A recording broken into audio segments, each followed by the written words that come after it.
राज्यात गेल्या 3 दिवसांपासून मोठ्या प्रमाणावर अवकाळीचा तडाखा बसला। नागपुरात अनेक भागात अवकाळी पाऊस झाला। भंडाऱ्यातही तिसऱ्या दिवशी पावसानं झोडपून काढलेला आहे, त्यामुळे इथं पिकांचं अतोनात नुकसान झालंय। गोंदियात विजांच्या कडकडाटासह जोरदार पाऊस झाला, तर परभणीच्या सोनपेठमध्ये वादळी वाऱ्यासह झालेल्या पावसानं चांगलंच झोडपून काढलं।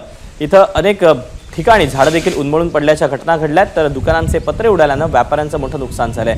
त्यामुळे शेतकऱ्यांच्या हातातोंडाशी आलेला घास हा मातीमोल झालेला आहे। 4 ठिकाणचे दृश्य नागपूर, भंडारा, गोंदिया आणि परभणी।